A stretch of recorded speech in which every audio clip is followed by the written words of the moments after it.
Ladies and gentlemen, boys and girls, flippers, floppers and Black Friday shoppers, welcome along to the Joe Spivey YouTube channel where we discuss books and little else. You'll have noted there the slight caesura, the slight little gap between the second word and the third phrase or word in my introduction, and that's because I'm jolly out of practice. This is my first video for a good while, isn't it? I would like first of all to sideline or curb any of the vicious rumours which have been exciting all of the broadsheets and the red tops. I have not been napped by the Taliban, nor have I been appearing in Moroccan orgies. I have been writing and writing and writing some more. I am, can you believe, about 60 to 65% of the way through my writing project, which I notified you all of in my last video. And yeah, I cannot believe how quickly it's coming or how much I am enjoying it. And because of that, well, essentially, let me run through my day. I wake, I breakfast, and I dismiss the 3 Slovaks from the night before from my room, and then I begin in earnest, as the phrase always goes. Why, has anybody ever began without earnest? I don't know. Anyway, I begin in earnest. That would be a good title for a sketch on homosexuality, wouldn't it? Joe Spivey in earnest. But again, let's not sidetrack. I begin in earnest at about, what time will it be? Between sort of 9:15 and 10, depending on whether I've showered instantly or whether I've ran and showered. And then I go at it for about 4 hours with one of these inky missiles, which those of you in the 21st century will not know to be called a pen. And I go and I go and I go, and I usually do between 6 and 8 A4 sheets, which when I type them up between 2 and 4 p.m. usually amounts to anything between 1,600 and 2,000 of your English words.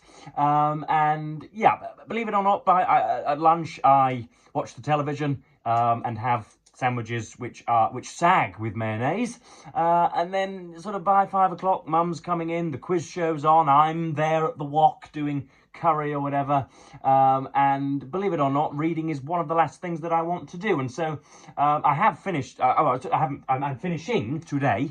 Martin Amos's Inside Story. I will have finished that in a few hours' time. But I have very little to say on it because what I have said in the past would be what I would say now. So we won't quite bother with that. But there we go. But I do have stuff from the Assassin's Cloak, and indeed this is just a sort of proof of life video. So yeah, I did wonder at the start how I would fill the void, how I would fill the 15 or 20 minutes, the biblically mandated 20 minutes, with which I fill YouTube. But then I just remembered, jabber on, Joe, jabber on. So if you can hear a slight tinkle, that will be the morning rains. It's very, very dark here. And of course, in Scotland, that little rain is falling as snow. In Aberdeen, all the little children are very excited about that. But we're far too southerly to have any of that snow. We just have dark skies and even darker minds. So yeah, if there is a slight bit of interference, that's the storm. That's the tinkling weather. But of course, like everybody, I watched Donald Trump and what's the gentleman's name? Mohammed bin Salman in the Oval Office. And yeah, that was obviously a disgusting display. You have the sort of regal intelligence, the intelligent malice of Salman, and then you have the sort of what would you call it? The McDonald's shop floor malice of Donald Trump, the beef-laden malice of Donald Trump. Yeah, again, threatening to withdraw ABC's license because they asked a challenging question, saying that a dismembered and hacksawed journalist whose death Salman ordered was not a nice guy and should probably have been done away with anyway. And again, only just offering to release the Epstein files, probably because his name has either been redacted or, his pages have been screwed up entirely. Yeah, again, I know the autocrats want us to be fatigued by their stupidity and by their their daily destruction of proper institutional norms. I know that's what they want. They want reason to sleep and for their own visceral brand of politics to have sway. And so I don't want to be tired, but I am. I'm tired and mutely appalled that is normal now in our world. That man hasn't been put into a surgical gown and isn't sort of attached hourly to a catheter. It astonishes me that anybody but a sort of trauma patient can look at him and think of him as anything but a humanized burger patty. I really, really do. But there we go. That's that. I thought I'd show you. That's what is fettling my mind. But I thought I would show you a few objects this morning. We have, of course, Winston Pooh, who is still with me, who was anyway my amanuensis, and he's now he's been relegated to a typist. He doesn't help me with my words anymore, but everything that I put down on A4 is then typed up on the computer. Didn't take long for him to learn the QWERTY keyboard. His paws are not especially conducive to modern technology, but he's soon got round that. So that's Winston Pooh, my helper, who can rattle onto the sidelines. And next up we have the funniest object in this house at the moment. We have a Christmas gonk. Christmas is coming. I don't know whether you've heard of it, but the the ceaseless incandescent commercialism of 2025 means that Christmas comes pretty much at Easter time nowadays, and so all of the adverts are here, and the spirit is in all of our hearts. And my mum went out and bought a gonk. I didn't know quite what to call it, but apparently they are called gonks. That sounds like something of a slur. But anyway, this is a gonk which sits just below our television, and she wiggles. Oh boy, does she wiggle. And we have took to naming her Margaret after my maternal grandmother, because she is small and because she is, I don't know, sort of silently peeved, isn't she? Obviously, she's dumbfounded by the hat, and she has extravagant facial hair. But yeah, I just thought I'd show you wobbling Margaret Christmas. She looks, as I say, rather peeved, as if she's waiting for a taxi in the rain. So there she is. She has metal legs and could probably do with a few more bowls of gruel, given how thin she is. But anyway, we have, believe it or not, some stuff from the Assassin's Cloak. So if you'll permit me a mouthful of the good stuff, that I will get on. I've noticed just in the last 7 minutes how very much darker my world has gotten or become, and that's because of the more imposing clouds. But there we go. Hopefully you can still see me, and hopefully the effects of the show are not dimmed.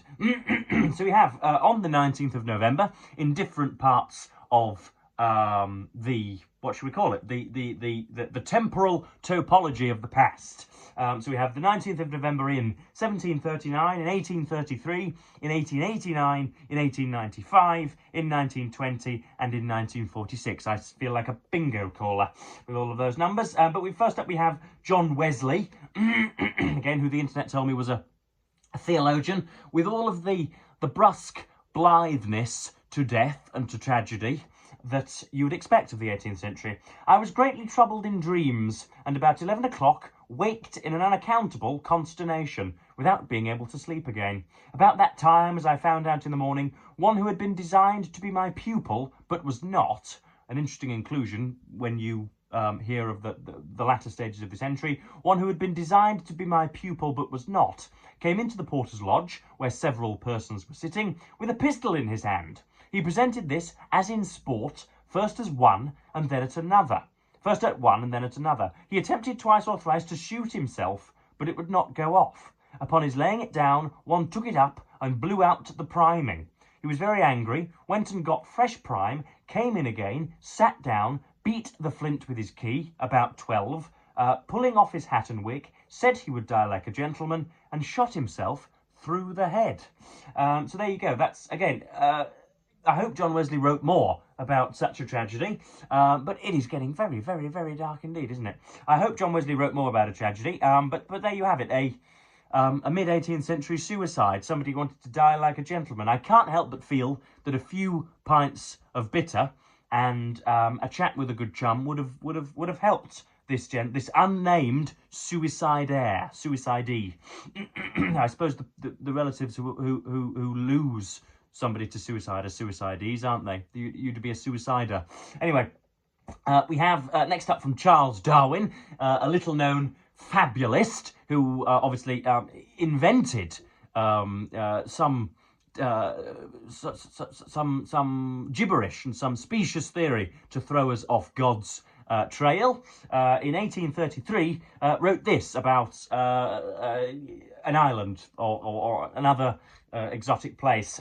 In the evening, we proceeded on our road towards Mercedes on the Rio Negro. I'm going to pronounce it Negro because to pronounce it in a different way would probably lead to my cancellation. In the evening, we proceeded on our road towards Mercedes on the Rio Negro. At night, we asked permission to sleep at an estancia at which we happened to arrive. It was a very large estate, being 10 leagues square, and the owner is one of the greatest landowners in the country. His nephew had charge of it, and with him there was a captain in the army, who the other day ran away from Buenos Aires. Considering their station, their conversation was rather amusing. They expressed, as was usual, unbounded astonishment at the globe being round, and could scarcely credit that a hole would, if deep enough, come out on the other side. They had, however, heard of a country where there were 6 months of light and 6 of darkness, and where the inhabitants were very tall and thin. They were curious about the price and conditions of horses and cattle in England. Upon finding out we did not catch our animals with the lazo, they cried out, "Ah, then, you are nothing but the bolus." The idea of an enclosed country was quite new to them. Again, that's all a mystery to me. The captain at last said he had one question to ask me, which he should be very much obliged if I would answer with all truth. I trembled to think how deeply scientific it might be. It was whether the ladies of Buenos Aires were not the handsomest in the world. I replied, like a renegade, charmingly so. He added, "I have one other question. Do ladies in any other part of the world wear such large combs?" Now, I don't know whether that's euphemistic, C-O-M-B-S, or whether that is just the stuff that is put through hair. I solemnly assured him that they did not. They were absolutely delighted. The captain exclaimed, "Look there! A man who has seen half the world says it is the case. We always thought so, but now we know it." My excellent judgment in combs and beauty procured me a most hospitable reception. The captain forced me to take his bed, and he would sleep on his Ricardo. Or Ricardo. So there you go. That's Charles Darwin speaking to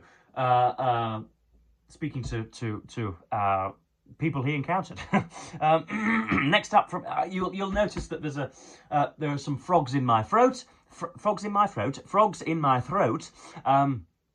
And that is because I am also recovering from I suppose a slight illness. That's another reason why I didn't quite hop back straight onto the bandwagon. It's because I sounded like the Hull to Zeebrugge ferry for about 3 or 4 days. I really did sound as if I was on 50 Benson and Hedges per day. But she's all back in good voice now. Next up we have from Alice James in 1889. Again, somebody focusing on the sort of Petri dish specificity of the world.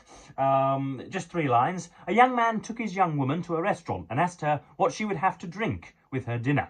"I guess I'll have a bottle of champagne." "Guess again," quoth he.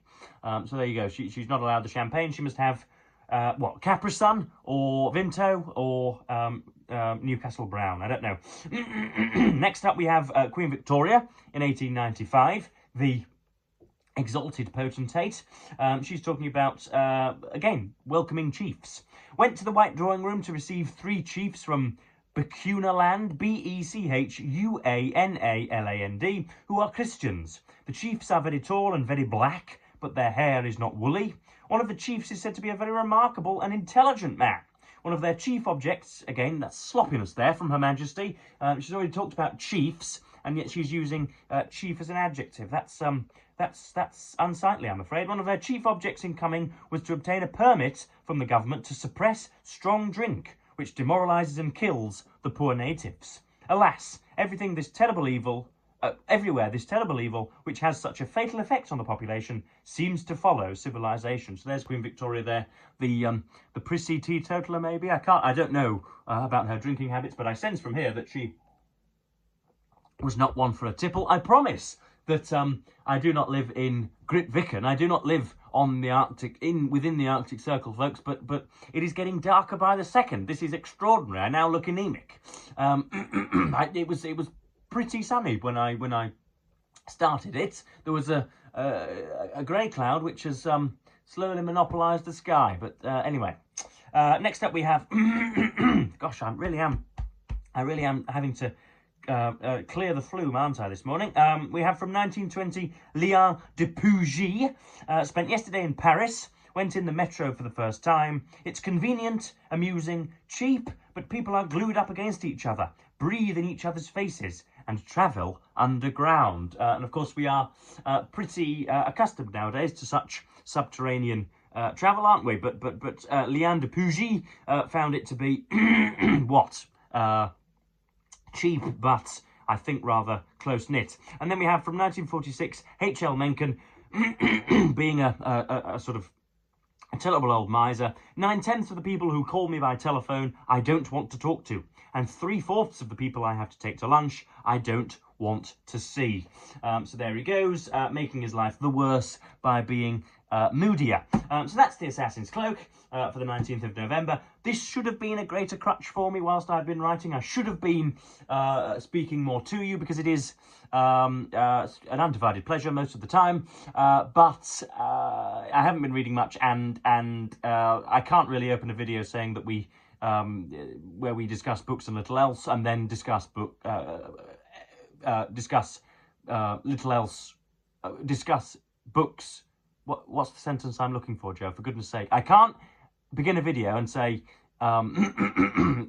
this is the channel where we discuss books and little else, and then discuss everything but books, is the phrase I was looking for. So there we go. I am visibly degenerating before your eyes, and that's probably because it is cloudy beyond belief, and there's going to be so much rain in the next hour that I shall probably be bobbing with the frogs. So yes, I will tell you all that I'm back, wave a little to any who care.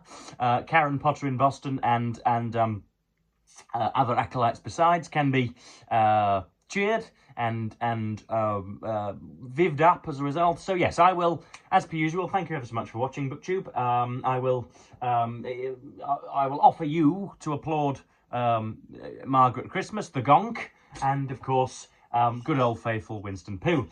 So yes, thank you very much for watching BookTube. I will hope to be back soonish, but I don't know. I may press on to the end of my project and leave it another fortnight. Who knows? But I am not contractually obliged to do anything with my life, and so if I do not produce a video for 10 days, that does not make me the worst whale in all the sea. So I will, as per usual, thank you ever so much for watching BookTube, and hope that you can still see me, and bid you, of course, the fondest of all earthly farewells.